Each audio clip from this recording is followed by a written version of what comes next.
So I'm Lainey, for those of you that might not remember.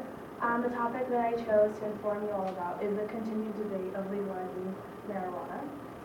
According to the National Institution of Drug Abuse, 69% of Americans say that alcohol is more harmful than marijuana. A family friend of mine, who I've known for 13 years, was diagnosed a year ago with neuroendocrine cancer.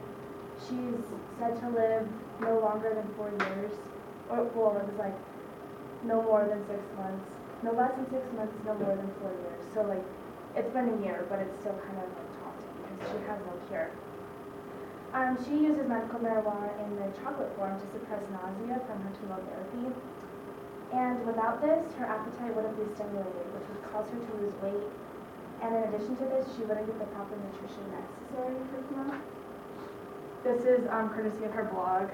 She wanted to imitate a bathroom selfie, but we all know of our generation, we don't do it. Anyways. So as a student, how do you meditate? You have multiple tests in a week, finals, or when money gets tight, it can put you at your wit's end. Stress is almost always the main factor when enrolling in college. Stress is always the main thought when thinking about going to college, but it's factored when enrolled. Eating habits, using anger and force are other ways that people take stress out, but it just ends up causing the problems later. People that smoke marijuana usually just relax, meditate, and end up falling asleep. So the 3 main points that I have today, this can help cancer patients and those without cancer treat and ease different symptoms that they may have. People can relieve their stress quickly because of the side effects that it gives you. And if it were legalized in the United States Postal Service would receive more business in terms of transportation. In recent debates, it has been often doubted that to legalize. In recent debates, it has often been doubted to legalize weed because of the negative effects it puts on your body.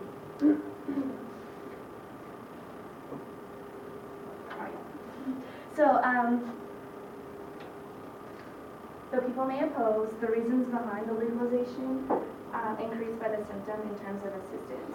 With many debates occurring in our world lately, people have a controversial opinion on the legalization. It's still classified as a drug, however, it assists people in better sleep, and increased appetite, and less anxiety. For those people that suffer from a poor diet, little to no sleep, or stress, they can improve themselves in more and more of these good fields. According to Leaf Science, THC is an ingredient in marijuana in which is recognized by others. Cancer.org reports that it's a solution curing glaucoma as it reduces pressure in your eyes. Although there is no evidence, people who support marijuana and its process of being legalized say that the plant has the ability to inhibit tumor growth and enlarge airways, in which would lessen the intensity of asthma attacks. It also contains antibacterial properties. Others believe that leaf controls seizures as well as muscle spasms, and in those who are diagnosed with epilepsy and injuries involving the spinal cord. So here's a diagram of a normal versus an epileptic brain. As you can tell, this part is kind of shaded. Besides having cancer, weed may benefit those who suffer from different health conditions. Cancer.org reports that regardless if smoked or vaporized, marijuana can relieve pain due to damaged nerves. And I also have a picture of that too.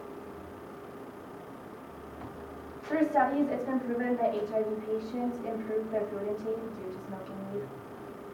And although marijuana has been proven to reduce anxiety, it also causes paranoia. Okay, it's kind of tough to say, but cannabidiol, also known as CBD, and THC intervene in weed. So THC makes you paranoid, but CBD tries to prevent you from being paranoid. And THC is the reason for your high after you smoke marijuana. And the amygdala is the part of the brain that recognizes fear. And it's like the small portion, I guess, like parallel to your eyes.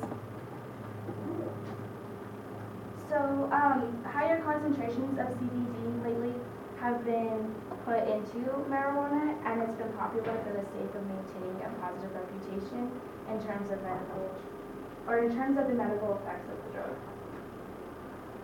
LeaveScience.com says in order to avoid paranoia, people should take it in small doses.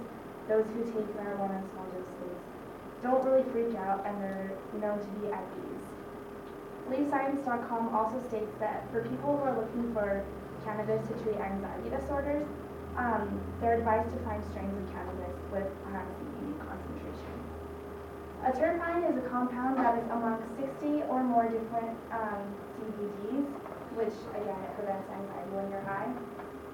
Although there hasn't been much research, different terpenes are present in certain amounts, showing a little impact on those who smoke marijuana.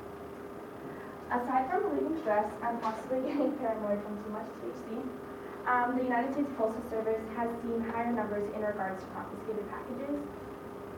Through research, it's been observed that people are using the mail service to ship weed.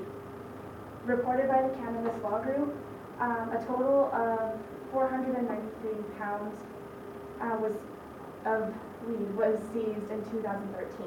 This was an increase from 2010 by 57 pounds. The packages that were seized were located between Florida, Colorado, Illinois, and Maryland. And that was courtesy of The Guardian, so they're like a partnership website.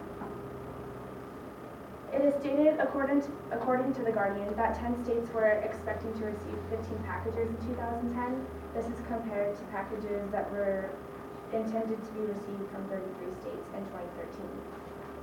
Tom Gorman, he's the director of Rocky High Intensity Drug Trafficking area. He explains via The Guardian, it's all about making money for most of these people. I send you marijuana or edibles, you pay me for it, and I can get a lot more by trafficking it to states where it is illegal. So most of the illegal exports are from those who have their own plants at their home or in a warehouse. Lastly, observing via research and statistics, marijuana transportation has potential to give the United States Postal Service more business and causing the company to receive more money overall. This will occur, of course, if marijuana is legalized in the United States. I found this diagram on the website of the USPS, and it shows that basically they're expecting business to decline. So by 2020, the best case of mail will occur at 160 billion, and the worst case, they're like kind of to see, will be at like 120 or 115 billion, which is pretty sad that people don't use mail much anymore. So the main points to summarize, giving treatment to cancer patients and to those with other health complications, relieving stress, causing relaxation, and meditation via smoking and improving the status of the USPS's incomes are all situations that would occur if we were legalized. So to sum it up, it has more advantages than disadvantages. In conclusion, researching weed and its effects it gives to people has broadened my view and educated me on its legalization. I don't have any negative feelings toward it, especially seeing that a really good friend of mine has seen improvement in herself. But in addition to it being a natural plant, it doesn't have any additives in it. Thank you.